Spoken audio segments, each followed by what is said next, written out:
네, 오늘은 믿음으로 말미암는 의 제3부를 말씀을 통해서 살펴보겠습니다. 중보자는 한 분인가 또 두 분인가 말씀 속에는 분명히 기록되어 있습니다. 근데 오늘날 유감스럽게도 재림교회 안에서 많은 사람들은 중보자가 두 분이라고 말하는 사람이 있습니다. 다는 그렇지 않지만은 또 그렇게 말하는 사람이 있다는 얘기입니다. 그러면서 뭐라고 하느냐면 성령도 중보자인데 성령의 중보하고 예수님의 중보는 또 차이점이 다르다는 겁니다. 중보자는 중보자지 어떻게 차이점이 다른가? 참 어떻게 보면은 사람들이 혼란 속으로 빠져 들어가고 있다는 기분이 듭니다. 디모데전서 2장 5절에 보면은 하나님은 한 분이시오. 또 하나님과 사람 사이에 중보도 한 분이시니 곧 사람이신 그리스도 예수라. 이분만이 중보자가 될 수 있는 분입니다. 왜냐하면은 하나님을 대표할 수 있는 분은 성경에서 보면은 예수님 한 분이고 또 아버지를 잘 알 수 있는 사람도 아들 되시는 예수님 한 분입니다. 그리고 또 인간을 정확하게 이해하고 잘 알 수 있는 분은 또 하나님의 아들이신 인성을 쓰셨던 신성에다 인성의 옷을 입으신 예수님 뿐입니다.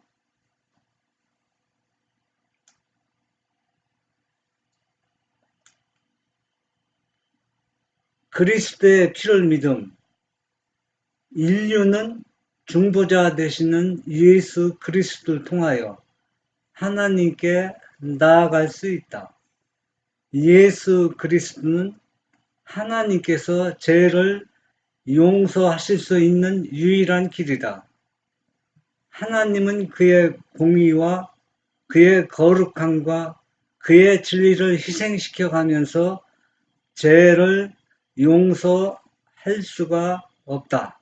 이 얘기는 무엇을 의미하냐면 아버지께서는 공의와 또 아버지는 모든 것이 다 말씀이나 자신이 다 거룩합니다. 또 아버지 입에서 나오는 말씀과 아버지의 뜻은 다 뭐냐면은 진리입니다. 이런 것을 희생시켜 가면서 그러니까 이런 것을 무시하면서까지 죄를 용서할 수가 없다는 얘기입니다. 그러니까 결국은 뭐냐? 하나님의 공의와 거룩함과 진리를 어때요? 파괴하지 않고 희생시키지 않으면서 죄를 용서할 수 있는 그 길을 아버지께서는 마련해 주셨다는 얘기입니다. 그러나 그분은 죄를 용서하시되 완전히 용서하신다. 예수 그리스도 안에서 그분을 통하여 하나님이 용서하지 않으시는 죄는 하나도 없는 것이다. 이것은 죄인의 유일한 소망이요. 만약 죄인이 신실한 믿음으로 이 소망 가운데 있으면 그는 용서를 확신하고 더욱 완전히 확신할 것이다. 죄는 예수 그리스도 안에서 그분을 통하여서 하나님께 용서하시는 겁니다. 예수님이 용서하는 게 아닙니다. 예수님은 우리 사람들의 나의 뒷범이나 우리 인간의 모든 죄를 자신이 다 안고 제물, 그러니까 이 죄를 위해서 자기 자신을 제물로 십자가에 드렸습니다. 그래서 이 제물을 아버지 앞에 드리면서 이 제물을 받으시고 이 모든 사람의 죄를 용서하여 주십시오 하고 예수님이 중재하는 겁니다. 그럴 때 아버지께서는 예수님의 자기 아들의 희생, 그 제물을 받으시고 죄를 용서해 주는 겁니다. 그런데 오늘날 유감스럽게도 제3위에 성령 하나님이 도움 없이는 이 죄를 용서받을 수도 없고 또 죄의 길을 갈 수도 없고 예수님의 십자가를 올바로 이해할 수도 없고 예수님의 십자가도 아무 무용지물이 될 수밖에 없다는 해결할 수도 겁니다. 없고. 해결할 수 없기 때문에 무용지물이 되는 겁니다. 그러면은 이 죄라는 얘기는 인성을 쓰신 예수님이 인간의 하나님 앞에서 인간의 대표자입니다. 성령 하나님이 인간의 대표자가 될 수 없어요. 왜 그러냐 하면은 성령 하나님이 있다 할지라도 인성을 쓴 경험이 없기 때문에 만약에 있다 할지라도 그 하나님이 죄를 해결케 하는 능력이 없다는 얘기입니다. 왜냐하면은 인간의 대표자 예수님 한 분뿐이기 때문에 그렇습니다. 그런데 성령 하나님이 중간에 끼어들어 갖고서 이분의 도움이 없이는 이 회개가 이루어질 수 없다. 우리가 이거 심각한 문제입니다. 우리가 말씀을 통해서 우리가 자세히 왜 이런 일들이 일어났는가? 이것은 누가 뿌려놓은 씨앗인가? 거짓 진리인가? 우리가 말씀을 통해서 확인하지 않으면 모든 사람들이 여기에 다 이 함정에 빠져들 수밖에 없다는 겁니다. 용서의 통로는 단 하나뿐이지만 모든 사람이 다 접근할 수 있는 통로이다. 바로 그 통로를 통하여 부유하고 풍성한 용사가 회개하고 통회하는 영혼을 기다리고 있으며 가장 검은 죄라 할지라도 용서를 받는다. 수천 년 전부터 이 교훈들을 하나님의 택하신 백성들에게 가르쳤고 상징과 비유로 반복해서 가르쳤다. 이는 진리가 하는 일이 모든 사람의 가슴에 깊이 박히게 하려 함이었다. 피 흘림이 없으면 사함도 없다. 용서의 통로는 딱 하나입니다. 그 하나가 바로 뭐냐? 속죄 제물이 되신 예수님의 피를 통해서입니다. 그런데 이 통로는 하나이지만 통로가 하나라 해서 세계 모든 사람이 다 접근할 수 없느냐? 모든 사람은 다 한 사람이 접근할 수 있는 것처럼 모든 사람이 다 이 통로에 접할 수가 있다는 얘기입니다. 그렇기 때문에 모든 사람이 다 이 통로를 통해서 용서를 받을 수 있다는 얘기입니다.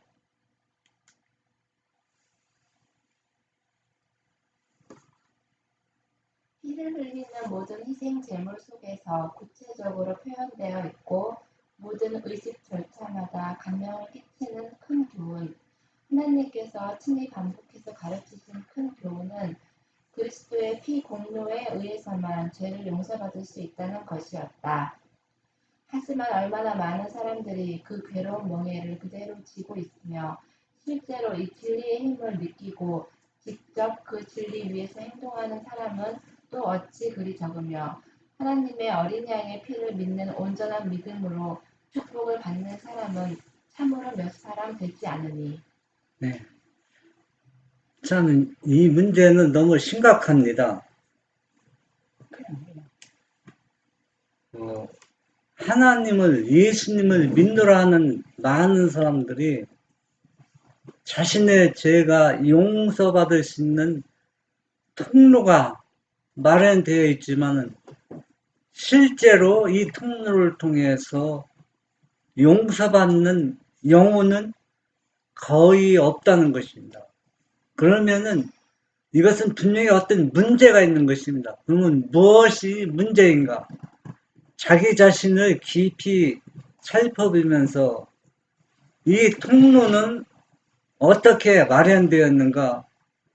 이스라엘 구약시대 이스라엘 백성 아담의 후손들은 이 통로를 매일 상징적이지만은 양을 잡으면서 자신의 죄를 용서받는 경험을 계속 내려왔습니다. 이 일은 1, 2년, 몇십 년 동안 이루어진 게 아니라 수천 년 동안 이 일이 반복된 것은 뭐예요? 예수님께서 실물 되신 예수 그리스도가 직접 모든 사람의 죄를 안고 용서할 수 있는 통로를 가르쳐 주기 위해서, 올바른 길을 제시하기 위해서 상징적으로 수천 년 동안 이 일을 행해왔지만, 오늘날 우리 시대 예수님이 재림이 임박한 이 시대에도 이 통로를 접하는 영혼들이 거의 없다는 것은 얼마나 매우 안타깝고 유감스러운 일인지 우리 자신을 한번 깊이 반성하며 살펴봐야 할 문제라고 생각됩니다. 공의는 인간의 고통을 요구하지만 그리스도는 하느님의 고통을 지불하셨다. 그분 자신을 위해서는 고통의 속죄가 필요치 않았으며 그의 모든 고통은 우리를 위한 것이었다. 그의 모든 거룩함과 그의 모든 공로가 타락한 인간에게 공개되어 있고 하나의 선물로 제시되어 있다. 고통을 당한다는 것은, 죄를 짓지 않는 사람은 고통을 당할 필요가 없고 고통을 당할 이유가 없습니다. 그런데 예수님이, 하나님이신 예수님이 고통을 당하셨다는 얘기는 죄를 지은 우리 자신이 당해야 할 고통을 예수님은 죄만 안고 간 것이 아니라 우리의 고통도 다 안고 가셨다는 얘기입니다. 그래서 예수님이 죄와 고통을 안고 자신이 속죄물이 되기 때문에 이 속죄물을 통해서 우리가 용서함을 받는 겁니다. 이스라엘 백성들이 자신이 죄를 지었을 때 양을 잡아서 예수님을 상징하는 그 양에게 모든 죄를 그렸을 때 자신의 죄를 용서받는 경험을 했습니다. 그런데 오늘날 실제 예수님이 이 땅에 오셔서 속죄물이 되시고 십자가로 통해서 모든 우리의 재물, 우리가 재물이 되셨는데, 이 실제 상황보다 상징적인 상황을 통해서는 제 용서함을 경험받았는데, 실제 상황에서 예수님이 십자가를 믿고 용서받는 영혼이 거의 없다고 조금 전에 이제 우리가 말씀을 통해 살펴봤는데, 우리는 이것을 믿음으로 받아들여야 한다는 얘기입니다. 참중보자이신 그리스도, 우리의 크신 대제사장께서 성문 밖에서 고난을 당하셨을 때 자기의 희생 제물을 온전케 하셨다. 그래서 백성들의 죄를 위하여 온전한 속죄가 이루어진 것이었다. 예수는 우리의 대언자시요 우리의 대제사장이시며 중보자시다. 그러므로 우리의 현재 위치는 성소의 바깥들에서 복스러운 소망을 기다리고 바라보면서 서 있던 이스라엘 백성들의 위치와 같다. 그 복스러운 소망은 우리의 주님이시요 구주이신 예수 그리스도께서 영광스럽게 나타나시는 것이다. 세상들을 위하여 죽임을 당하신 어린 양이신 예수 그리스도의 죽음 속에서 세상은 원형을 만났다. 크신 대제사장께서 유일하고도 귀중한 희생을 치르셨다. 네. 우리가 여기에서 말씀을 어떻게 살펴보면은, 그 이스라엘 백성 중에서 죄를 지면은 양을 가지고 와서 그 뜰에서 양을 잡고 그 피를 제사장이 성소 안으로 들어갑니다. 피를 가지고. 그러면 성소의 팩과 뜰에서는 죄를 지은 죄인들이 과연 자기의 죄가 용서받았다는 확신을 받기까지 그 기다리면서 성소 뜰에서 기다립니다.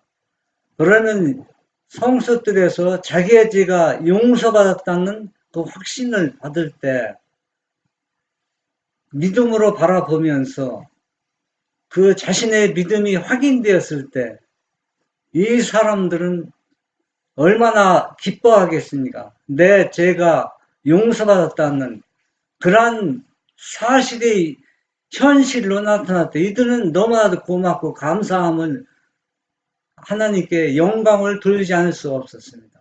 그런데 그때는 다 상징적이기 때문에 제사장이 예수 그리스도가 아니라 예수님을 상징하는 인간인 사람이 제사장이었습니다. 이 제사장도 예수님이 아니었죠. 그런데 오늘날은 예수님이 어때요? 대제사장이 되는 겁니다. 그러면 우리도 이스라엘 백성처럼 내 죄를 예수님이 가지고 지성소에 가시면은 우리가 이스라엘 백성들이 용서받았다는 소식을 듣기 위해서 그 성소 바깥 뜰에서 우리가 그 복스러운 소망을 기다리면서 그 대제사장이 반가운 좋은 소식을 가지고 나오길 기다리면서 지금은 어떻게 하고 있을까요? 마음이 어떨까요? 예, 한번 그것이 나의 현실이라고 생각해 보십시오. 그런데 너의 죄가 이 피를 통해서 용서받았다는 소식을 들었을 때 얼마나 기쁘고 감사할까요? 이 일은 누구에게 끼어들 수가 없어요. 어떻게 끼어듭니까? 아니, 성령 하나님이 누구의 피를 가지고 아버지 앞에 이 죄인의 죄를 용서해달라고 합니까? 이거 한번 보십시오. 이것은 오늘날 완전히 모든 사람들이 거의 다 사단의 기만에 놀아나고 있다는 얘기입니다. 피도 안 가지고 가서 어떻게 아버지로부터 용서받았다는 그러한 좋은 소식을 가져올 수가 있어요. 대제사장은 오늘날 예수 그리스도 한 분이고 중보자도 예수님 한 분인데 우리가 말씀을 통해서 살펴보아야 한다는 겁니다. 사람들이 예수님이 지성소에 계시고 성령 하나님이 이 땅에 계서 우리를 중보하고 있다. 이렇게만. 그런데 중보는 지금 지성소 안에서 이루어지는 겁니다. 성소 바깥에서 이루어지는 게 아니에요. 왜냐하면은 아버지 하나님이 성소 안에 계십니다. 성소 안에 계시고 또 예수님도 지성소 안에 계십니다. 왜? 지금 중보하기 때문에. 그렇기 때문에 용서도 지성소에서 이루어지고 중재도 지성소 안에서 이루어지는 겁니다. 여러분 초기문집 2300주야 54쪽에 보면은 2300주에 보면은 거기에 자세히 설명되어 있습니다. 이것은 화일부인께서 계시를 통해서 본 겁니다. 거기 보았을 때 우리의 죄와 우리의 잘못을 예수님이 자기의 피를 통해서 아버지 앞에 용서해 달라고 했을 때 아버지께서 예수님이 당신의 속죄물인 예수님을 통해서 내가 이 모든 사람의 죄를 용서한다는 그 말씀을 누구를 통해서 아들을 통해서 사람들에게 내보낸다는 얘기입니다. 그러니까 예수님은 누구로부터 그걸 받는 거예요? 자신의 아버지로부터 사명권을 받고 이 기쁜 소식을 백성들에게 우리에게 전해주는 겁니다. 그러면은 용서나 모든 것 어디에서 이루어지냐면 지금 지성소 안에서 이루어지고 있다는 얘기예요. 그런데 이제 이 세상에서는 따로한 부에서 그런데 우리를 중보한다. 또 거기에 초기문집 54조 2300조에 보면은 마귀도 똑같은 흉내를 낸다고 했어요. 마귀도 지성소에서 모든 죄를 용서해주는 사명권을 가진 것처럼 흉내내서 지금 바깥 성전 뜰에서 기다리고 있는 백성들에게 영을 부어준다고 했어요. 그 영이 뭐냐? 예수님은 누구로부터 받아서? 아버지로부터 받아서 주는데 이 사단은 하늘 지성소에 있는 아버지로부터 받는 게 아니라, 왜냐하면 사단은 5대에 들어갈 수가 없어요. 지성소에 들어갈 수 없는데 어떻게 사명권을 거기서 받아가지고 사람들에게 영을 부어줍니까? 어떻게 성령을 주라는 얘기입니까? 이것은 다 사단이 속임수라고 화이분이 분명히 기록이 되어 있습니다. 그래서 여기에서 성령은 바로 누구냐? 전적으로 아버지의 영, 예수님의 영, 성령입니다. 이것을 성령, 이분의 도움 없이는 우리를 어때 해결케 할 수 없다는 얘기가 바로 그러한 것을 두고 한 얘기지, 실제 성령 하나님이 도움 없이는 해결할 수 없다는 얘기가 아니라는 얘기입니다. 아니요. 이거 안 읽어. 자, 지금 사람들이 표현한 향불과 연옥에 있는 영혼들을 구원해야 된다고 하는 미사는 하나님께 아무 쓸모없는 것이다. 모든 제사, 제단들, 그리고 희생제물도 사람들이 구원을 얻기를 바라는 노력해서 얻기를 바라 유전들과 고행들은 모두 다 옳으다. 어떤 희생제물도 드릴 필요가 없다. 이는 크신 대제사장께서 성소에서 자기의 일을 하고 계시기 때문이다. 어떤 왕이나 군주도 감히 거룩한 분회로 들어갈 수가 없었다. 우리가 우리의 죄를 사면하고 용서받을 통로는 한 길뿐이었습니다. 어떤 사람의 지금 향불 피고 연옥이고 또 고행하고 또 어떤 선한 일을 많이 해서 그런 일을 통해서 이런 고행들을 통해서 어떤 행위를 통해서 죄가 용서받는 것이 성립될 수가 없습니다. 통로는 딱 하나.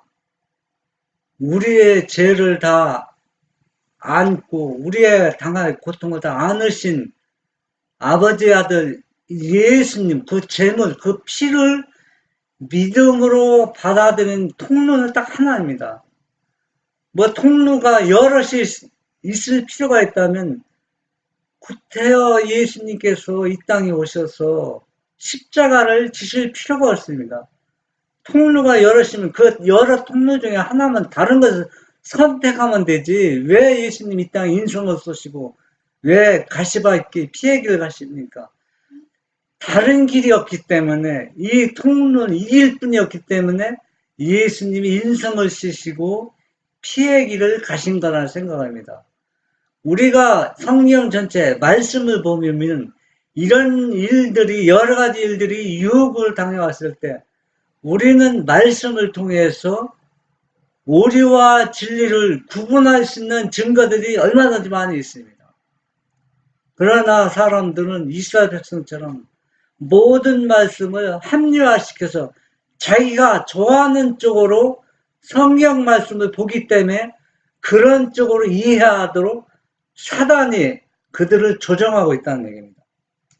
그리스도께서 우리의 대언자로서 중보하실 때 그리스도는 인간의 공로나 인간의 중보가 필요치 않으시다. 그리스도만 이 유일하신 죄의 담당자시오 유일하신 속죄 제물이시다. 기도와 고백은 단번에 모든 사람을 위하여 성소 안으로 들어가신 그분에게만 들어져야만 한다. 그리스도께서는 만일 누가 죄를 범하면 아버지 앞에서 우리의 대언자가 있으니 곧 의로우신 예수 그리스도라고 하셨다. 그분은 믿음으로 그분께 나오는 모든 사람들을 끝까지 구원하실 것이다. 그가 항상 살아서 우리를 위하여 중보하신다. 이것은 로마 교회의 거짓 교리 중 하나인 미사를 아무 소용이 없게 한다. 그리스도만이 유일하신 죄의 담당자시요. 예, 계속 반복해서 말씀드렸는데 통로는 하나입니다. 한 길이에요. 그러니까 지금 로마 교황청에서 이루어지는 미사나 또 재림교에서 일반에 오해하고 있는 성령 하나님이 제3위의 위격 삼위 하나님 도움 없이는 해결할 수 있는 길이 없다. 그분의 도움을 받아야 해결한다. 이것도 뭐냐면은 뭡니까? 미사 드리는 거 똑같은 거랍니다. 미사만 오류가 아니라 우리가 성령 하나님이 이분의 도움 받아야 죄가 용서되고 용서할 수 있는 길이 제시된다는 것도 지금 로마 교황청 하는 미사와 똑같은 오류라는 얘기입니다. 소위 성도들의 중보라는 것은 인간이 조작해낼 수 있는 최대의 거짓말이다. 사제들과 교법사들이 그리스도와 그분이 위하여 죽으신 영혼들 사이에 기꺼이 끼어들 권리가 없다. 그들은 마치 그리스도의 속성을 잊고 죄와 불법을 용서할 수 있기나 한 것 같이 행한다. 하지만 그들 자신들도 죄인이다. 그들도 단지 인간일 따름이다. 장차 어느 날 그들은 그들의 거짓 교리들이 각양각색의 범죄의 길잡이가 되었고 간음과 도둑질과 사기로 사람들을 이끌고 가는 길잡이가 되었음을 보게 될 것이다. 네. 여기 보면 로마 천주교에서 시작된 거짓 교리들이 여러 가지 각색 모양으로 범죄의 길을 지금 가고 있습니다. 또 범죄의 길잡이가 되고 있습니다. 그러면은 여기 사람이 행하는 중보는 왜냐하면 사람의 죄를 용서하고 또 완전한 속죄물이 되지 않기 때문에 죄가 용서할 수가 없어요. 용서 받을 수도 없고 용서될 수도 없습니다.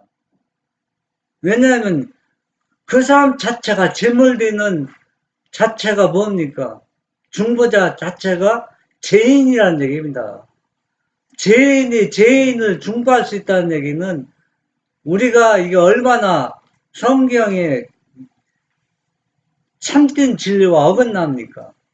그러면은 우리가 여기만 생각하는 것이 아니라 우리 재림교인들이 거의 뭐 그렇게 생각하고 있고 다는 아니지만 거의 그렇게 생각하고 있는 성령 하나님도 진짜 하나님이 아니고 이거는 누구냐면 마귀가 하나님이 보좌에 앉아서 일을 하고 있습니다. 그러면 마귀도 결국은 뭐냐면 죄를 지은 존재라는 얘기입니다. 사람과 똑같이 죄를 지은 존재이기 때문에 죄를 속할 수 있는 길이나 통로가 주어질 수 없다는 얘기입니다. 우리가 이것은 얼마나 심각한지 자기 자신의 자기가 알고 있는 성경 지식을 다 내려놓고 하나님께 실험하면서 기도하면서 이 문제를 해결해야 이 문제가 해결되지 그냥 자기가 하는 다른 사람 말만 듣고 이 문제를 해결하려면 해결할 수가 없어요. 이 거짓된 교리 때문에 마지막에 얼마나 많은 사람들이 구원받지 못하는 무리들이 우리 주변에 얼마나 많이 일어나고 있다는 것을 생각하면서 우리들은 재림교인들야말로 먼저 이 거짓된 교리에 우리가 유혹에서 벗어나고 또 여기에 빠져 있다면 우리가 말씀을 통해서 여기에서 빠져나와야 됩니다. 그래야 우리가 다른 영혼을 참 진리로 이끌 수가 있다는 얘기입니다. 그들은 인간들이 같은 인간에게 저질러온 많은 끔찍스러운 죄들에 대한 책임이 있다. 이 모든 것에 대하여 온 세상의 재판장께서는 그들을 그분의 법정에 소환하시고 회개하라고 하실 것이었다. 그분은 투옥을 당해온 모든 영혼들과 고문을 당해온 모든 사람들의 경우를 주목해 오셨다. 기록하는 천사들은 순교자들을 붙들어 주었다. 그들은 우상 숭배를 하지 않으려 했거나 사단에게 교사를 받은 사람들의 도구가 되기를 그들의 마음과 양심이 허락지 않았고 그들이 시키는 악한 행동을 거절한 사람들이다. 우리는 그 과거 역사를 살펴보면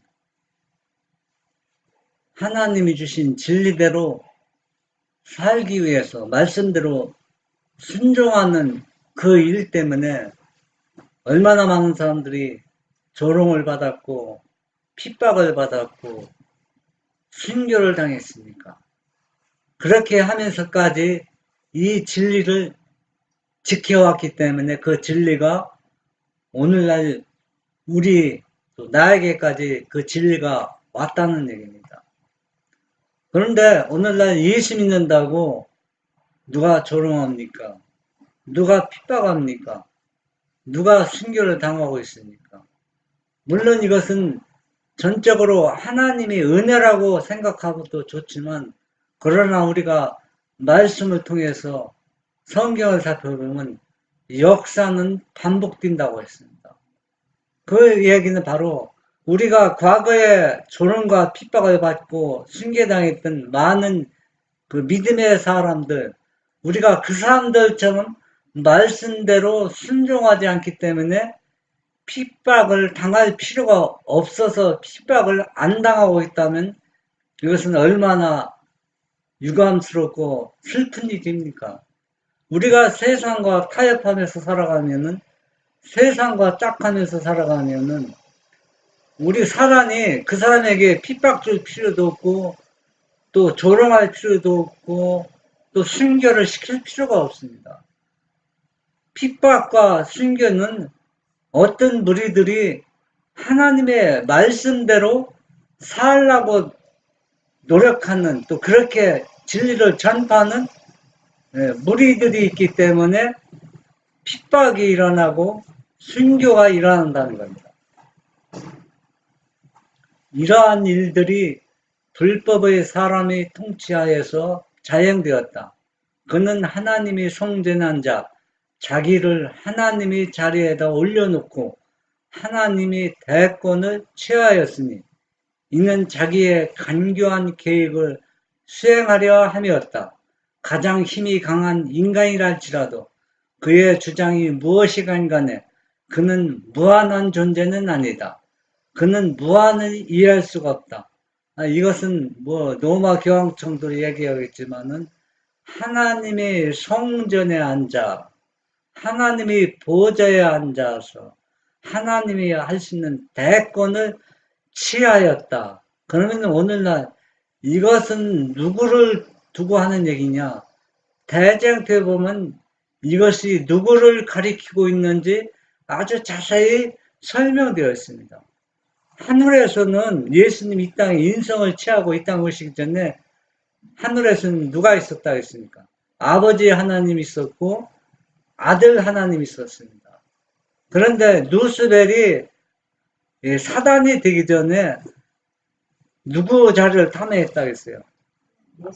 아들 자리, 예수님의 자리를 탐내서 그 보좌에 자기 자신이 그 보좌에 올라가기 위해서 이 대권에 도전했습니다.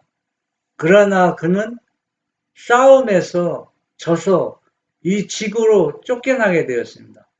하늘에서는 자기가 하고자 하는 그 대권을 하나님 자리를 차지하지 못하고 실패하고 이 땅을 쫓겨났는데, 그러면 이 지구를 쫓겨난 이 누스벨 사단은 과연 하늘에서 탐했던 그 대권과 하나님 자리를 이 땅에서 포기했을까요?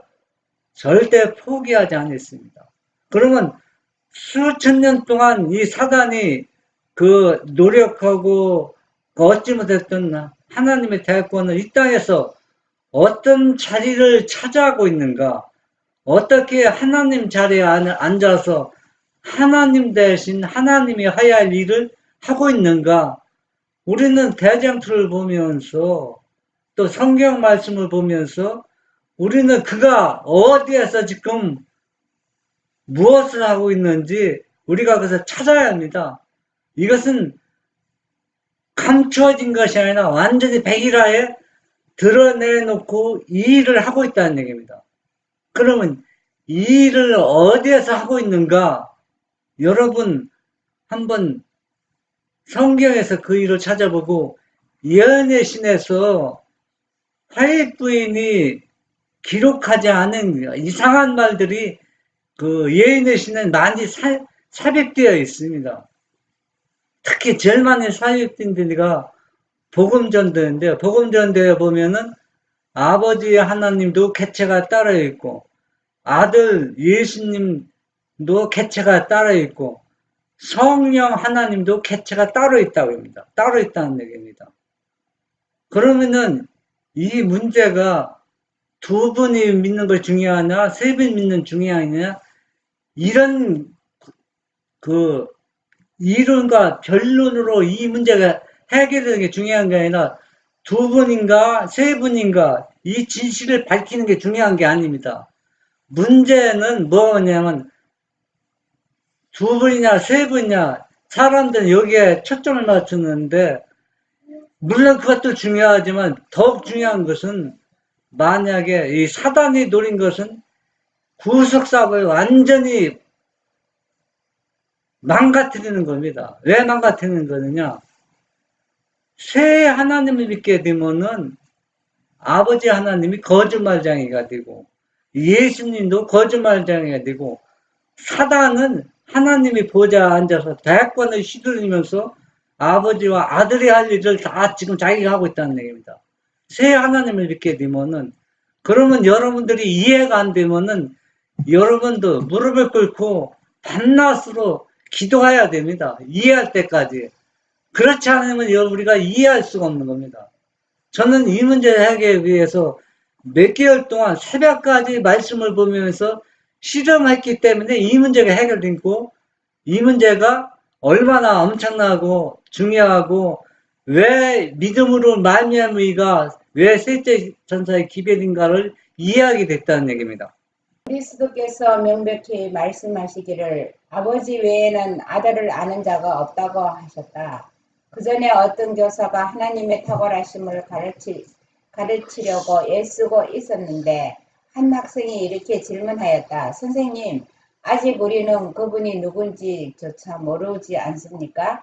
그 교사는 정중한 태도로 만약 내가 하나님이 누구인지를 충분히 설명할 수 있다면 내 자신이 바로 하나님이든지 아니면 하나님께서 하나님 되시기를 그만두셨든지 둘 중 하나일 걸세라고 대답하였다. 우리는 여기에서 더 깊이는 들어갈 수가 없어요. 왜냐하면 성경에 나온 만큼 빛을 준 만큼 하늘에 계신 아버지에 대해서 우리가 아는 겁니다. 그 이상은 우리가 알 수가 없어요. 그 이상을 알 수 있다면은 그가 누가요? 그가 진짜 하나님이라는 얘기입니다. 그러면은 우리가 오늘날 저도 이 사실을 이해하고 깨닫기 전에는 성령 하나님이 누구 마음을 감찰하신다고 했어요. 아버지 마음과 아들 예수님 마음을 감찰한다고 했어요. 다 안다는 얘기입니다. 그러면은 누가 더 높은 겁니까? 성령 하나님이 아버지와 아들보다 더 높다는 얘기예요.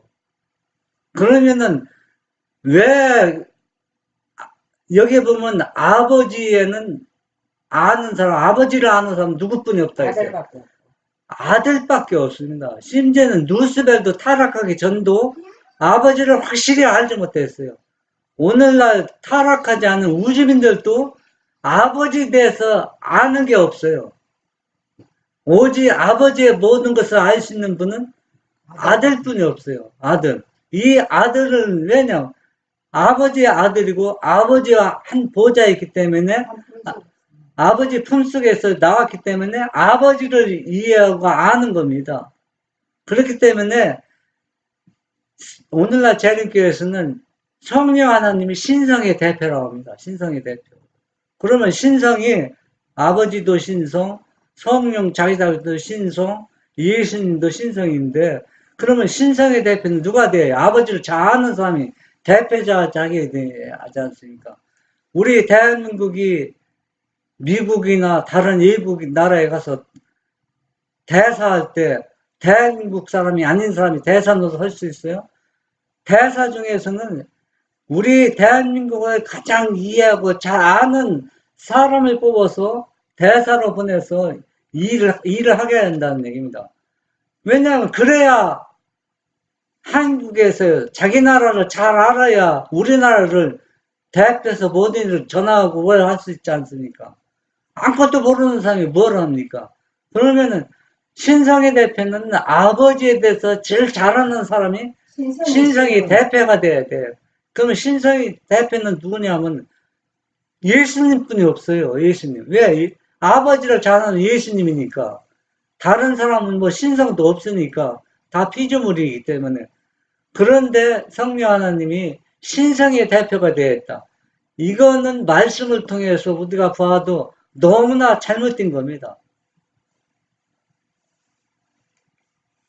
선지자의 말씀에 기록되었을 때 그들이 다 하나님의 가르침을 받으리라 하셨으니 아버지께서 듣고 배운 사람들 다 내게로 올 것인데 고의 성태나 사제들이나 교황을 통해서가 아니라 나를 통해서 그대의 구주를 통해서 올 것이다.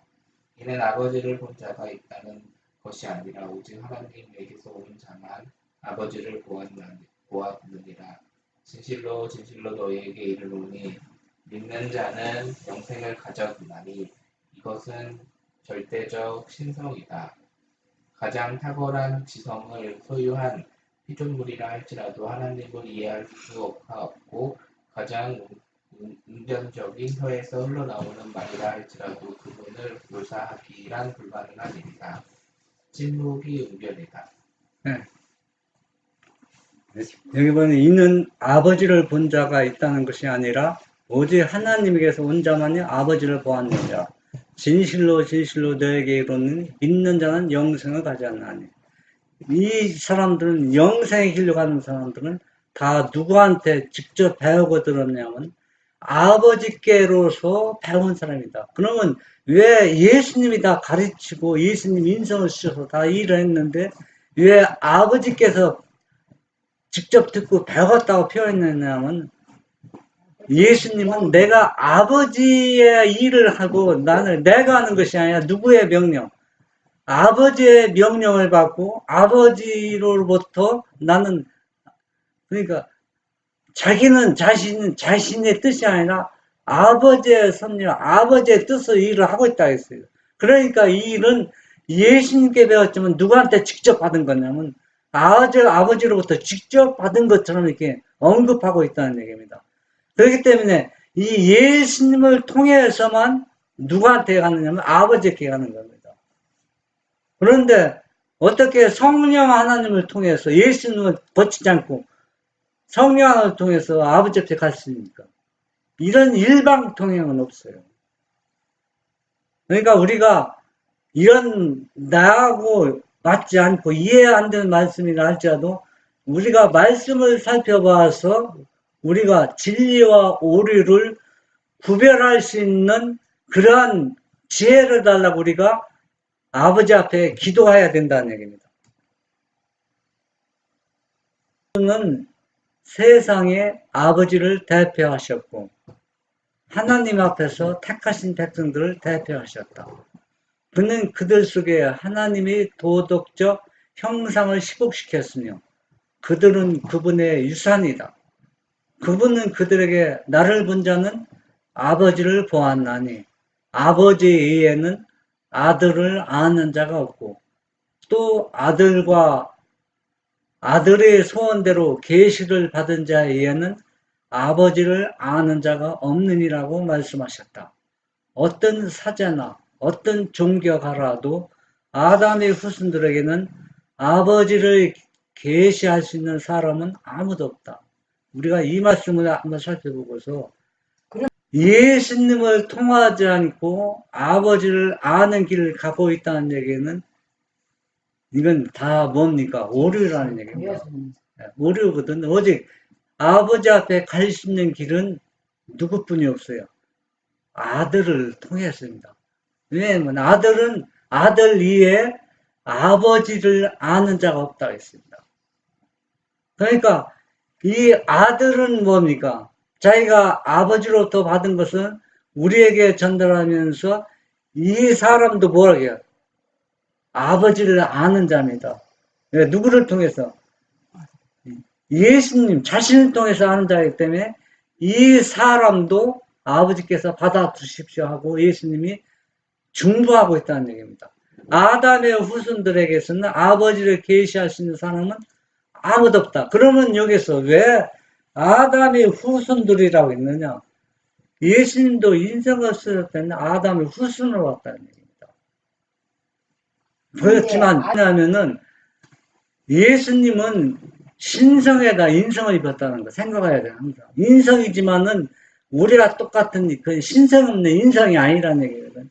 그러니까 그 신성 안에는 인성이 있기 때문에 인성은 아담의 후손으로 왔습니다.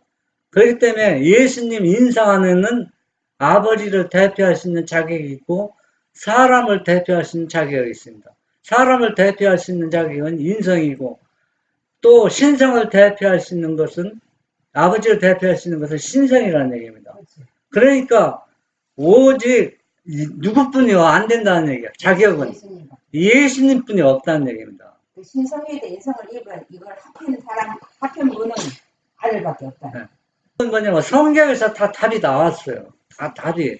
우리가 가야 할 길, 또 오류가 무엇인지, 진리가 무엇인지 다 나왔지만은 사람들은 이 진리를 알기를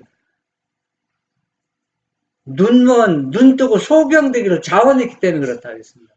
제가 지난번에 그 말씀을 했죠. 눈 뜨고 소경된 사람은 용서받을 길이 없다고 했습니다. 소경은 보지 못했기 때문에 용서의 길이 열리지만은 눈 뜨고서 소경처럼 살아간 사람은 용서할 길이 없다고 했습니다. 우리가 해봐야 됩니다. 사람들에게는 오직 한 분의 대언자가 있을 뿐이요 오직 한 분의 중보자가 있을 뿐이다. 그분이 죄를 용서하실 수 있는 분이시다. 우리는 죄를 속하시려고 예수를 내어주신 분을 생각할 때 우리의 마음이 기쁨으로 뿌듯해 오지 않는가? 아버지께서 우리를 위하여 나타내신 사랑을 깊이 생각하라. 우리는 이 사랑을 측량할 길이 없다. 우리는 단지 갈바리를 가리켜 보일 뿐이요 창세로부터 죽임을 당한 어린 양을 가리켜 보일 뿐이다. 그것은 무한한 희생이다. 우리가 여기에서 보면 이 십자가에 나타난 그 희생, 측량할 길이 없는, 측량할 수 없는 이 사랑을 우리가 조목조목 말씀을 통해서 한번 따져봐야 됩니다. 살펴보는 것이 아니라 왜 따져봐야 되느냐면은 살펴본다는 얘기고 따져본다는 얘기가 같은 뜻이지만 완전히 다릅니다. 따져본다는 얘기는 당신 그 잘못된 길을 가고 있어 따지는 거지만 살펴본다는 건 당신 혹시 잘못된 길 하고 있나? 알쏭달쏭하는 겁니다. 그렇기 때문에 우리가 따져봐야 돼요. 따져보냐면 왜냐면 우리가 뭘 따져보느냐? 그러면은 새 하나님 있다고 생각해 보시죠. 그럼 아버지 하나님은 우리를 어떻게 사랑했습니까? 뭘 희생이 있습니까? 어? 희생한 거 아무것도 없어요. 그 예수님도 십자가에 돌아가셨지만 예수님도 이게 올바른 희생이 아니에요. 누가 다 인도해서 성령 하나님이 다 코치해서 그 길을 가게 했기 때문에 예수님도 이거 별로 희생한 거 없어요. 가장 일을 많이 한 사람은 성령 하나님이에요. 왜? 아버지 하나님 마음도 살피시고 아들 마음 하나님도 살피셔서 다 일을 하고 있지 않습니까? 이것은 완전히 구속 사업을 완전히 어때요? 흐려져서 구원을 받지 못하게 하고 있습니다. 왜 대혼란과 기만에 빠진 겁니다. 여러분 그 아브라함의 그 가정 잘 아시죠? 그 가정은 제가 지난번에 이제 아브라함의 가정에 대해서 믿음의 실체를 설명했는데 이삭이 얼마나 훌륭한 믿음입니까? 자기 자신이 예수 그리스도를 상징하는 그 제물이 되기 위해서 자기 스스로 아버지가 떨리는 손을 자기가 도와줘서 자기가 제물 되기 위해서 그 불 붙이는 그 단 속에 스스로 눕고 자기를 묶은 그 장면 오늘날 자기가 스스로 그 죽음의 길을 택하고 했습니까? 아무 죄도 없이. 그러나 이삭은 숙명으로 받아들이고 그걸 순종했다는 얘기입니다. 그때 몇 살 때인가? 20살 때예요. 그렇게 했습니다. 그런데 이삭이 결혼해서 이제 아들 낳고 쌍둥이를 낳았잖아요. 에서와 야곱을 낳았는데 장자가 뭘 차지합니까? 제사장직을 차지하잖아요. 장자가 거의. 그런데 이 가정은 특별히 하나님께서 약속했잖아요. 누가 장자 자리에 차지할 것이다. 동생이 형이 자리를 제사장직을 하고 있다. 이제. 그랬는데 이삭은 어때요? 자기 장자 에서를 통해서 이 일을 이루고자 성취하고자 했잖아요. 그때 그 야곱이 자기 엄마와 속여서 이 일을 하나님의 약속을 믿지 않고 기다리지 않고 그 자리를 쟁취했습니다. 그러면 이삭이 물론 참 성경의 내신을 보면은 눈 열고 기력이 쇠해서 속았다 하지만은 실제 그는 뭐 그것도 이유가 있지만 근본적인 것은 사단에게 완전히 기만을 당했습니다. 완전히. 한번 생각해 보세요. 그 수십 년 동안, 아니 거의 70년 동안 자기 아들을 키우면서 앞이 안 보여서 만져보면서 에서와 야곱을 구분 못하겠습니까? 한번 생각해 보세요. 이거는 사단에게 기만당하지 않고는 이 일이 일어날 수가 없어요. 왜냐면 네가 야곱이라고 저기 믿어줬으니까. 에서라고 줬잖아요. 에서 그 양으로 털만지고 네가 에서니까 장자니까 줬단 말이야. 만약에 야곱이었으면 안 줬을 거라고 얘기야. 오히려 네가 아버지 원래 그 축복이 합당하니까 들어준 것이지 실제 하나님의 진정한 축복은 아니라는 얘기잖아요. 그러니까 이삭이 완전히 기만당한 거예요. 왜냐하면은 자기는 에서라고 믿고 주었지 야곱이라고 믿고 주지 않았다는 얘기거든. 그러니까 완전 기만이 있죠. 완전히. 그러면은 이 가정이 그렇게 리브가와 야곱도 기만당했죠. 누구한테 사단한테 기만당했거든. 아브라함이 내처 사라를 통해서 난 이삭이어야 후사가 된다 했는데 누구를 통해서 자꾸 이스마엘 통해서 이것도 하나의 기만당한 거거든. 쉽게 따지면. 그러면 그 당시 기만이지만 오늘날 따지면 완전히 강신술에 빠진 거란 얘기. 현대강신술에. 그때는 기만이지만은 이 삼위일체도 오늘날 보면은 기만이라고 보다도 완전히 현대 강신술이라. 교회정원에 보면은 오늘날 재림교회가 현대 강신술로 완전히 덮여 있다고 화요일분이 언급한 적이 있습니다. 내가 그 어딘지는 내가 기록해 놨는데 찾지는 않았지만 어딘가 교회정원에 보면은 그 이야기가 나왔습니다. 그러니까 오늘날 완전히 모든 사람들이 기만에 빠져서 자기 자신이 죽음의 길로 가고 있는 것조차도 모르고 있다는 얘기입니다. 야곱이 한번 보세요. 야곱이 그렇게 하나님을 속이고 아버지를 속인 결과 수십 년이 지났지만은 그가 어때요? 야곱과 관계에서 가족이 몰살당하는 위기에 처해 있습니다. 완전히. 왜냐하면 야곱이 그때 회개하지 않았다면 그 가정은 완전히 몰살당하는 겁니다. 왜냐하면 회개하지 않는 사람은 하나님께서 보호할 수 있는 권한이, 우리가 예수님이 재림할 때 회개 안에서 야곱의 하려한테 고통스럽습니까? 회개 안에서. 왜냐하면은 죄를 진 사람은 그 결과를 가슴에 안아야 된다는 얘기입니다.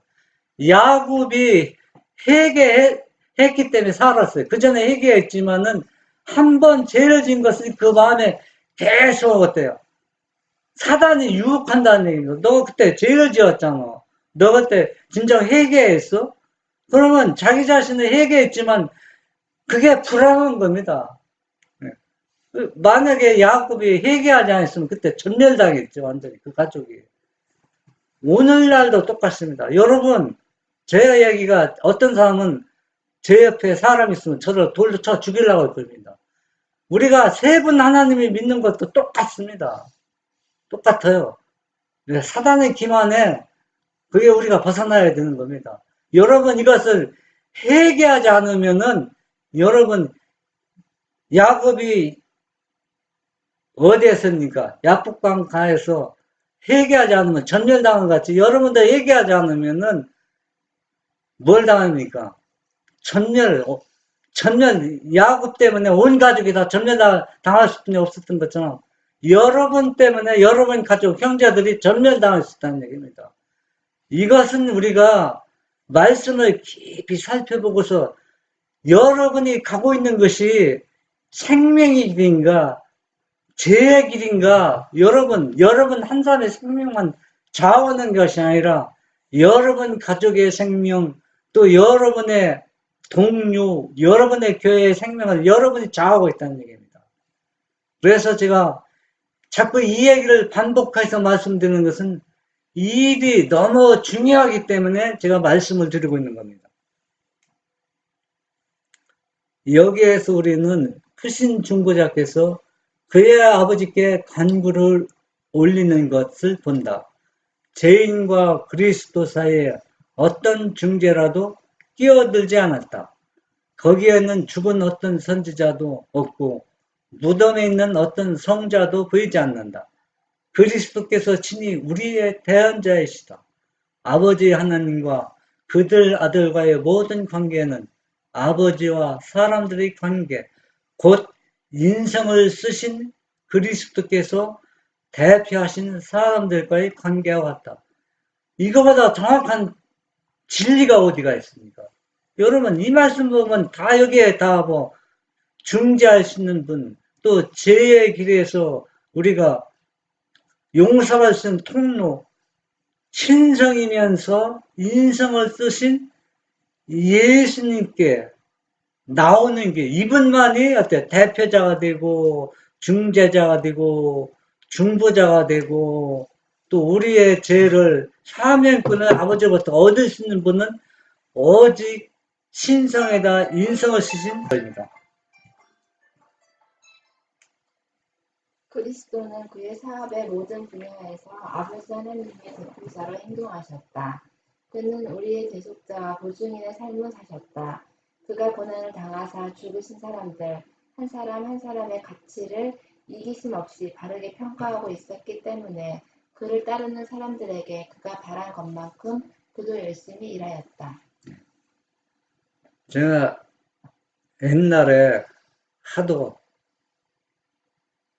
능력이 부족하고 또 뭐해서 참 한때 고생 많이 했습니다.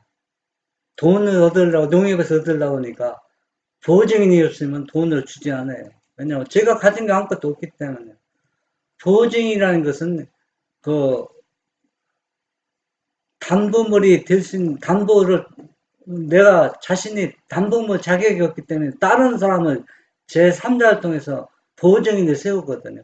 그러면 그 보증인이 내가 그 빚을 돈을 갚지 못하면 보증인이 책임을 져야 되는 겁니다. 그런데 이와 같이 이 보증인도 보증이 능력이 없으면은 보증인을 받지도 않아요. 안 받아요. 왜냐하면 보증인 세워도 책임을 질 수 없기 때문에 그 책임을 질 수 있는 능력과 가치가 있어야 보증인이 인정을 받는 겁니다. 그러면 예수님도 우리의 보증인이 되고 제물이 되신 것은 뭐냐면 우리를 책임질 수 있는 가치와 능력이 있기 때문에 아버지께서 그 받으시는 겁니다. 뭐 이 가치를 따라서 사단도 이 보증이 될 수가 없어요. 아무리 능력만 해도. 또 천사도 보증이 될 수 없어요. 왜? 가치와 능력이 없기 때문에 그렇습니다. 그래서 이것을 할 수 있는 길은 계속 말씀드리지만 누구뿐이 없다. 신성에다 인성을 입으신 예수님뿐이 없다는 얘기입니다. 우리가 이 말씀을 생각해 보면은 다른 사람이 아무리 뭐 성경을 통해서 합당하게 명분이니까 얘기한다 할지라도 우리가 그게 유혹이나 그 오류에 빠질 필요가 없어요. 왜? 성경은 확실하게 못을 박았습니다. 제가 지난번에도 말씀드렸지만 성경은 참 어떻게 보면은 믿을 만한 증거도 충분히 있고 또 이것을 불신할 수 있는 증거도 충분히 있습니다. 그러니까 부인하자면 얼마든지 부인할 수 있고 또 우리가 또 찬성하자면 얼마든지 찬성할 수 있고 이 선택은 여러분의 손에 달린 겁니다. 진리를 선택할 수 있는 길과 또 오류를 선택할 수 있는 길이 다 모든 것이 다 뒷받침이 충분히 있다는 얘기입니다. 뒷받침이 다. 오류를 선택할 수 있는 뒷받침도 성경에는 얼마든지 있어요. 또 진리를 선택할 수 있는 성경 말씀도 뒷받침해 주는 것이 얼마든지 많이 있습니다. 그러나 여러분들은 선택은 여러분 자유이고 이 선택할 때 내가 진정으로 참 아버지 예수님의 사랑을 내 마음에 감동을 받고 또 진리를 알고자 하는 그 마음이 우리 마음속에서 깊이 강렬하게 일어날 때 이 생명의 길, 이 진리의 길을 찾을 수 있지만 그런 마음이 없는 사람은 다 사단의 유혹에 빠져서 결국은 뭐냐? 진리가 아닌 오류가 진리처럼 보이게 해서 그 길을 택하고 그 길을 가게 된다는 얘기입니다. 이중의 대표자, 그리스도는 인간에게 대한 하나님의 대표자시요 하나님께 대한 인간의 대표자이시다. 그는 사람의 대속자와 보증인으로서 이 세상에 오셨다. 그는 회개하고 돌아와 충성하는 사람들을 모두 다 온전히 구원하실 수가 있다. 그의 의를 인하여 그는 사람을 유리한 입장에 갖다 놓으실 수가 있다. 네. 여기에서는 제가 뭐 더 설명드릴 필요가 없네요. 자꾸 그 말이 자꾸 반복되기 때문에 예수님은 이중의 대표자입니다. 신성은 누구의 대표? 아버지의 대표. 인성은 인간의 대표자입니다. 이분을 통해서만 뭡니까? 믿으면은 우리가 구원받을 수 있는 유리한 위치에 우리 입장을 올려놓았다는 얘기입니다. 그러니까 이것을, 이 사실을, 이 진리를 믿음으로 받아들이는 모든 사람은 구원받을 수 있는 유리한 위치에 놓여있기 때문에 누구든지 다 어때요? 구원을 얻을 수 있다는 얘기입니다. 우리 유월절 양이신 그리스도께서 우리를 위하여 희생이 되셨다. 그가 죄 없는 그의 귀한 생명을 주사 영원한 파멸에서 재난하는 인간들을 구원하셨으니 이는 그들이 그분을 믿음으로 하나님의 보좌 앞에서 죄 없는 자로 서게 하려 하십니다. 우리는 유월장인 양이신 그리스도를 믿음으로 받아들이면은 한 번도 죄를 짓지 않은 사람같이 취급을 받으며 모든 죄에서 우리를 구원해 주신다는 것을 믿음으로 받아들여야 되는 겁니다. 그러면 믿음으로 받아들인다는 얘기는 그분이 우리를 얼마나 사랑하고 우리 마음을 강권하고 있는지 우리가 그 삶 속에서 체험하지 않으면 우리가 이 믿음이 이루어질 수가 없어요. 왜냐하면 믿음 자체에서는 죄의 용서도 구원할 수 있는 길도 없습니다. 믿음 자체에서는. 그러나 믿음이라는 얘기는 예수님이 이루어 놓으신 것을 실제 그것을 내 것으로 받아들이는 역할을 하는 것이지 믿음 자체가 구원을 준다는 얘기는 아니라는 얘기입니다. 그러니까 서로 예수님과 나와의 사랑 관계가 교류가 없으면은 그분을 신뢰할 수가 없기 때문에 믿음이 닿지 않는 겁니다. 그런 교류가 있어야 저분이 나를 위해서 십자가에 돌아가셨고 내 죄를 가져갔다고. 그렇기 때문에 그분의 사랑을 체험한 사람만이 믿음으로 그것을 받아들인다는 얘기입니다. 왜 중보자가 한 분뿐이신가? 그리스도만이 하나님께 보증을 서실 수가 있다. 왜냐하면 그분이 하나님과 동등하시기 때문이다. 그분만이 하나님과 사람 사이의 중보자가 될 수 있다. 왜냐하면 그분이 신성도 가지셨고 인성도 가지셨기 때문이다. 여기에 보면은 이거는 요한복음 10장 30절에 보면은 아버지와 나는 하나라고 예수님이 말씀하셨습니다. 이 말씀을 인용하면서 화해뿐이 한 얘기입니다.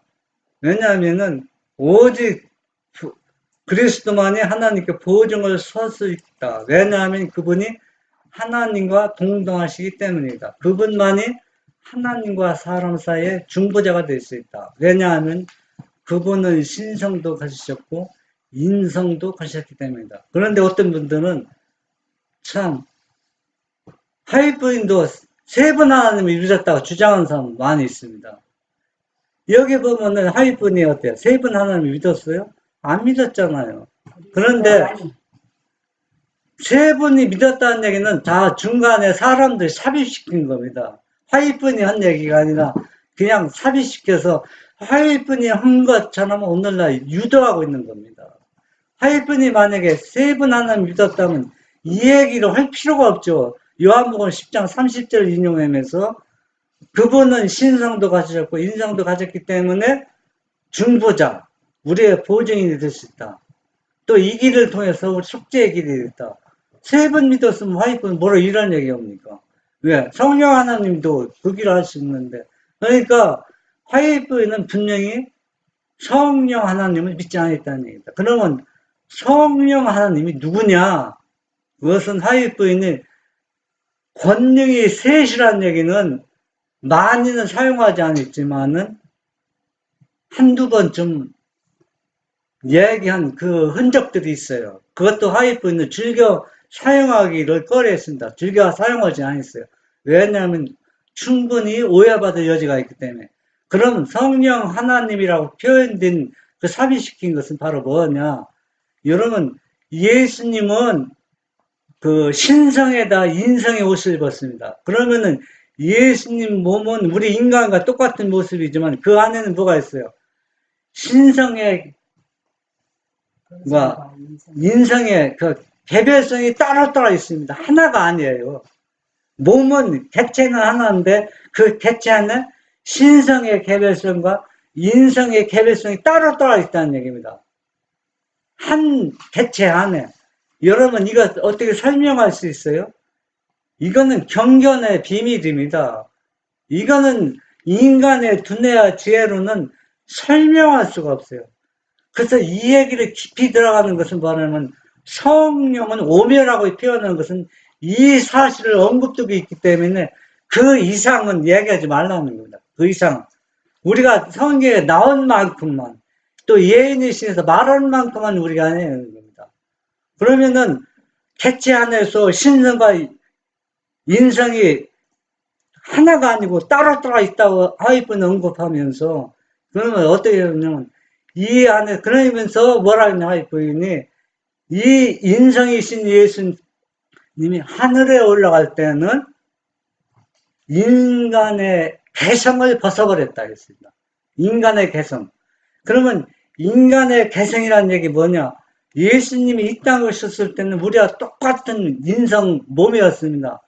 배고프고 또 피곤하고 지치고 또 누가 얘기하면 화날 수 있는 여지도 있고 화는 안 냈지만 연약하기 때문에 또 감정도 사람 감정 똑같고 걸어 다니셨고 또 주무셔야 했고 또 밤이면 주무시고 낮에는 또 활동하시고 우리와 똑같은 모습 아주 연약한 모습입니다. 약한 모습이라는 얘기입니다. 또 너무 무거운 것은 들지도 못했고 그렇잖아요. 또 식사를 안 하시면 너무 배고파서 식사를 하셔야 됐고 우리와 똑같은 모습이었습니다. 그런데 이분이 개성을 벗어버렸을 때 어떻게 되느냐? 공간을 초월한 인성이 되었다는 얘기입니다. 공간을 초월한. 예수님이 십자가에 돌아가시고 일요일날 부활했을 때 일요일날 오전에 요한복음 20장에 보면은 하늘에 올라갔다 내려온 사실을 볼 수 있어요.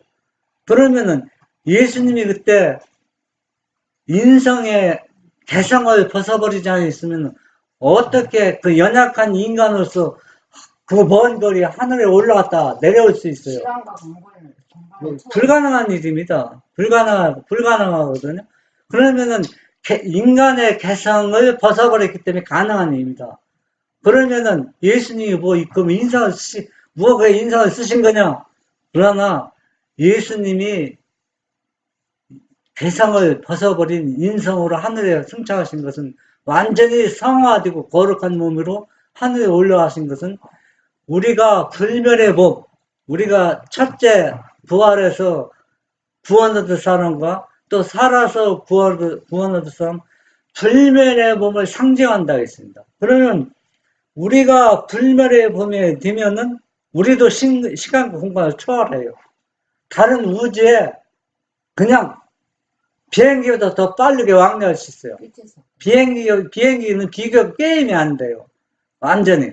그러니까 우리는 인성이고 완전히 신성 없는 인성도 그렇게 공간을 초월하게 달라지는데 예수님이 인간의 개성을 벌였을 때는 그 안에 신성이 있지만 인성도 어때요? 신성 못지않게 능력을 발휘할 수 있다는 얘기입니다. 그렇게 달라진 모습입니다. 인성을 입으셨지만. 그렇기 때문에 예수님은 우리가 생각할 때 지금 재림교회에서는 예수님은 십자가에 돌아가시기 전 그 연약한 인성으로만 생각하고 그 인성이 지금 지성소에서 아버지 앞에 중보하다고 있다고 지금 착각하고 있어요. 예수님이 분명히 어때요? 인성의 옷을 입었을 때 신성의 영광, 모든 영광 옷을 아버지 앞에 벗어 맡겠다 했잖아요. 맡기고 구속사업을 마무리 짓고 또 하늘에 승천하고 또 오순절 성령 낼 때는 그 영광을 다시 받으시는 전에 맡겼던 영광을 다시 받으시는 취임식의 기념일이 이рем비 성령 내렸다 했어요. 그렇기 때문에 지금 예수님은 지성소에서 중보하고 있는 그 인성이지만은 그 인성은 이 땅에 오셨던 무능한 인성이 아니란 얘기입니다. 아니기 때문에 그분은 당신의 교회 제자들을 얼마든지 도와줄 수 있는 겁니다. 중보 사업에서. 왜? 이중 사역을 하기 때문에. 그런데 재림교회에서는 그 무능하고 예수님 하지 못하기 때문에 제3위 성령 하나님이 예수님 대신 그 일을 하고 있다는 얘기입니다. 이 얼마나 오류입니까? 사단이 아주 기묘하게 그것을 이용해서 완전히 우리를 기만하고 있습니다. 여기 보면은 화이트인 얘기에 못 박아서 얘기해 있습니다. 우리는 믿음으로 이 말씀을 받아들여야 된다는 얘기입니다.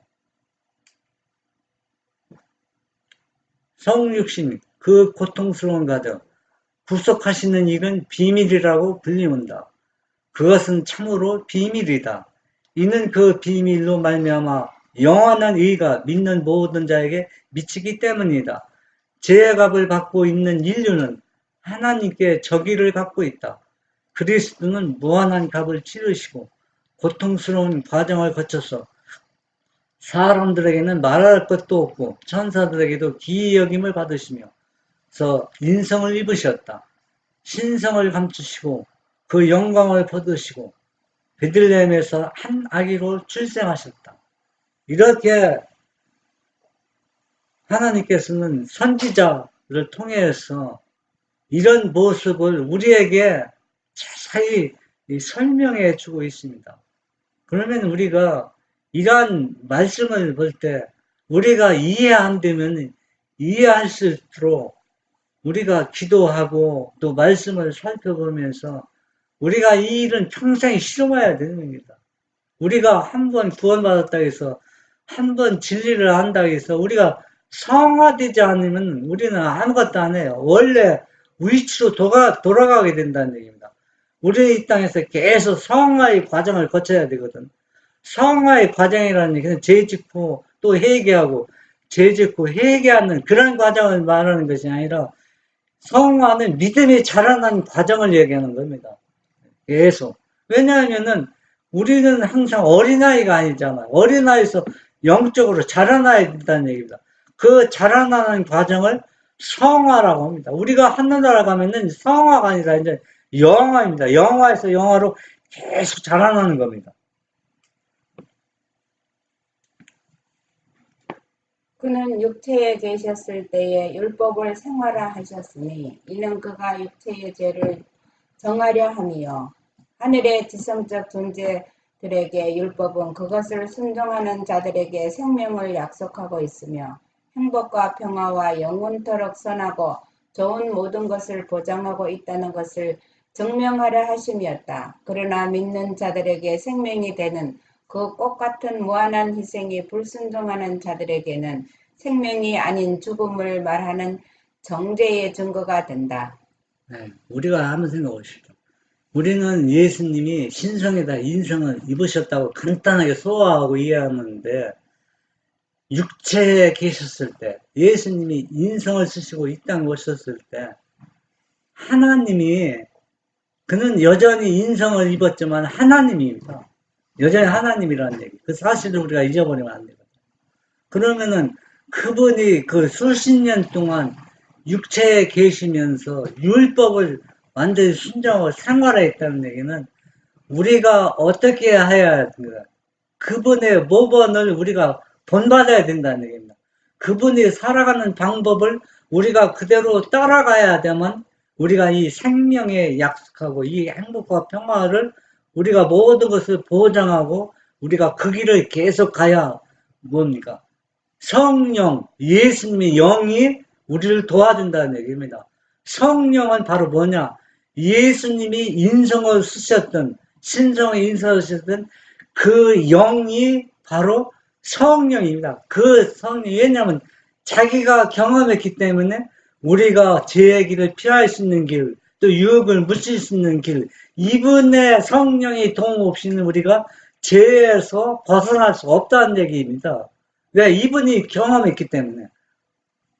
성령은 그리스도의 영광을 나타내 죄는 세상의 세 번째 강력한 작용을 통하여 물리칠 수 있고 이겨낼 수 있으며 그것은 제한된 능력을 가지고 오는 것이 아니라 하나님의 능력이 충만한 가운데 오실 것이다. 네, 여기 보면은 제3이라는 얘기는 표현을 완전히 삽입시킨 거거든. 3이라는 얘기는 시대의 소망에도 이 얘기가 없더라고 찾아보니까 이거는 중간에 사람들이 기만하려고 한 건데 여기에 보면은 그것은 제한된 능력, 그분이라는 것은 그것은이라고 기록되어 있거든요. 그러면 여기서 제한된 능력을 가지고 오는 것이 아니라 제한된 능력. 그러면은 여기에서 보면 제한된 능력이라는 얘기는 신사의 인성을 쓰셨던 예수님을 가리키는 거거든요.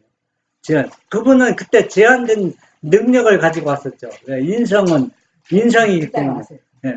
그런데 이제는 하늘로 승천하시고 이제 제자들에게 왔을 때, 우리에게 올 때는 이제는 제한된 무능한 그 인성이 오는 게 아니라 하나님의 능력이 무한한 능력, 충만한 가운데 그런 충만한 능력을 가지고 우리에게 오시는 것이 바로 성령이라는 얘기다.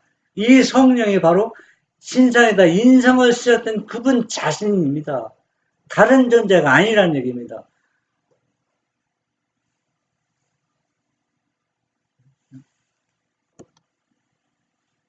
세상의 구주께서 이루신 일을 흐르게 만드는 것은 성령이다. 성령은 마음을 순결하게 만든다. 성령을 통하여 신자는 거룩한 품성을 나누어 가지는 자가 된다. 그리스도께서는 모든 유전적이며 배양된 악의 성향들을 이기며 당신 자신의 품성을 당신의 교회에 새기는 거룩한 능력으로서 당신의 성령을 주셨다. 네, 여기에 보면은 당신의 영, 당신의 성령입니다. 그러니까 성령은 마음을 순결하게 한다. 왜냐하면 예수님이 인성을 쓰실 때 다 경험이 있잖아. 어떻게 마음을 순결하게 하고 어떻게 죄에서 유혹하는 법을 예수님은 인성으로서 모든 것을 체험하셨습니다. 그렇기 때문에 자신이 체험한 영, 성령을 통해서 유전적인 배양된 악의 모든 상황들을 이기는 방법을 자신이 품성을 통해서 우리들에게 제시해줘서 그 길을 우리가 따라가고 그 성령을 받으라고 한다. 그 능력을 받아서 그러면 그 예수님의 영, 이 성령을 받지 않고는 이 길을 갈 수가 없어요.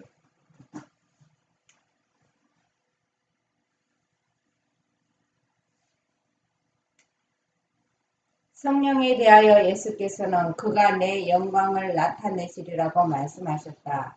구주께서 당신의 사랑을 표명하심으로 아버지를 영화롭게 하려고 오신 것처럼 성령도 당신의 은혜를 세상에 나타내심으로 그리스도를 영화롭게 하시려고 하셨다. 바로 하나님의 형상이 인간에게 재현되어야 한다.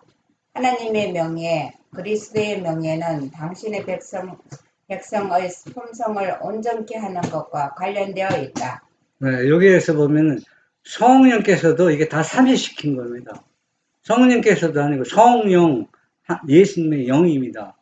왜냐하면 예수님이 인성을 쓰셨기 때문에 하나님이 형상이 인간에게 재현되는 것을 어떻게 되는 것을 다 보여줬기 때문에 이분의 영, 성령을 통해서 이 일이 이루어진다는 겁니다. 품성이 온전케 하는 것을 관련되어 있다는 얘기입니다. 그런데 시대의 소망에도 삼위된 게 너무 많습니다. 사람들은 이것만 보고 뭐 하는데 우리가 제가 조금 전에 말씀하셨죠. 얼마든지 진리를 받아들일 수 있는 증거가 있고 얼마든지 진리를 배척할 수 있는 증거가 있다는 얘기입니다. 그럼 여러분들이 믿음으로 살기를 원하는 사람은 진리를 알기를 갈급하는 사람은 진짜 예수님의 영, 성령이 그 일을 도와준다는 얘기입니다. 예수께서 대답하여 가라사대 내가 받은 하나님의 선물과 또 내게 물을 좀 달라 하는 이가 누구인 줄 알았더라면 내가 그에게 구하였을 것이요 그가 생수를 내게 주었으리라. 네. 사마리아 여인 그 얘기를 하려고 이 성경처럼 인용한 게 아닙니다.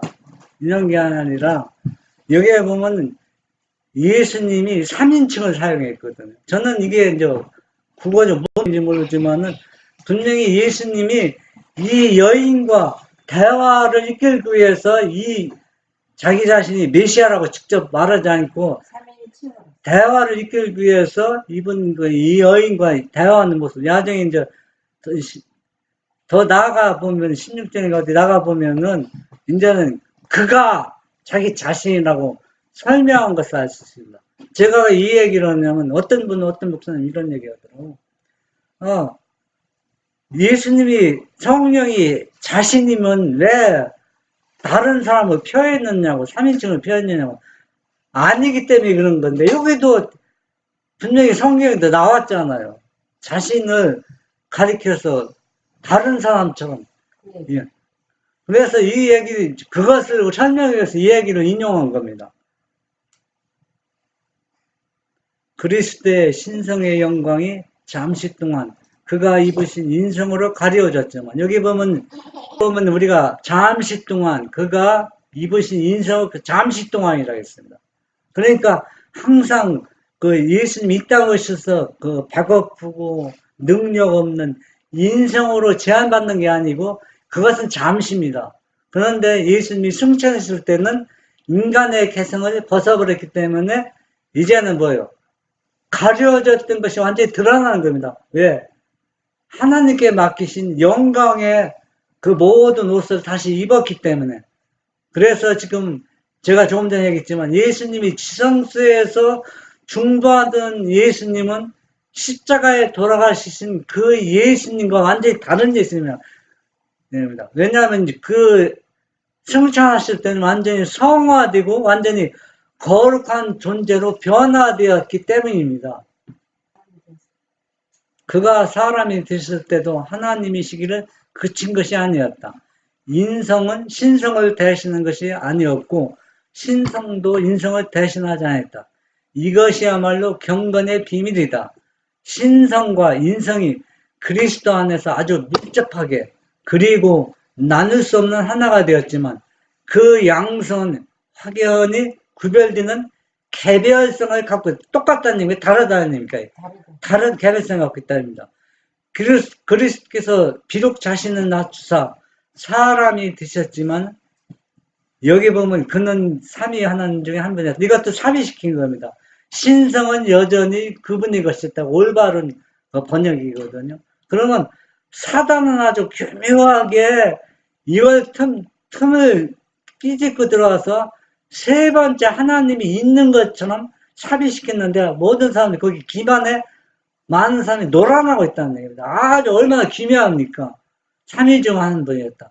여기 보면 예수님은 신성과 인성이 개별적으로 따로 있다는 얘기입니다. 이것을 우리가 설명할 수가 없어요. 어떻게 설명합니까? 할일뿐은 그거 하지 말라고 했지. 성령은 오묘이기 때문에 더 깊이 들어가지 말라고 그 뜻이 아니라는 얘기입니다. 성령은 이 분의 영입니다. 신성과 인성을 쓰신 그 영, 그 성령인데 그 성령이 뭐예요? 그 성령은 뭡니까? 다른 데 나오는 게 아니라 신성과 인성을 쓰신 그 객체 안에서 거기에서 나옵니다. 그 나온 영이거든요. 영이기 때문에 성령은 참 우리가 어떻게 설명할 수가 없어. 어떻게 한 존재이면서 거기에 신성을 두 개별성을 가지고 있는가? 사단은 이것을 교회에서 세 번째 삼위 하나님이라 이렇게 삽입이 시켰는데 우리는 이 기만에 놀아나는 어리석은 사람이 되지 않기를 간절히 바랍니다. 요한복음 20장 20절 22절에 이 말씀을 하시고 저희를 향하사 숨을 내쉬며 가라사대 성령을 받으라. 이때는 인성의 개성을 완전히 벗어버린 후입니다. 예수님이 십자가에 돌아가시고 무덤에서 3일 만에 부활하시고 그때 숨을 내쉬면서 가라사대 제자들에게 이 성령을 받으라. 만약 이때는 뭡니까? 이제는 배고프거나 피곤하거나 문 잠그면 못 들어가는 게 아니라 아무리 문 잠가도 예수님은 문 들어갑니다. 왜 그렇습니까? 인간의 개성을 벗어버렸기 때문에 인간의 개성을 버렸기 때문에 이분이 들어가는 거 막을 수가 없어요. 이분의 능력은 무제한입니다. 이제는 이런 분이 바로 뭐냐? 제자들에게 숨을 내쉬면서 가라사대 성령을 받으라. 그러면서 내가 다른 부에서 이제는 너희들이 보았던 무능한 연약한 내가 아니라 이제는 뭡니까? 이제는 완전히 하나님 아버지처럼 능력 많은 존재로 내가 너희에게 다시 성령으로 너희에게 오겠다고 약속합니다. 20장에 내가 다시 오겠다고 약속했습니다. 그래서 요한복음 14장에 보면은 다른 부에서도 바로 인성의 개성을 버려보신 자신의 영을 다른 부에서 표현한 것을 알 수가 있습니다. 성령은 영혼 속에 있는 영적 생명의 호흡이다. 영을 나누어 주신다는 것은 그리스도의 생명을 나누어 주신다는 의미이다. 네.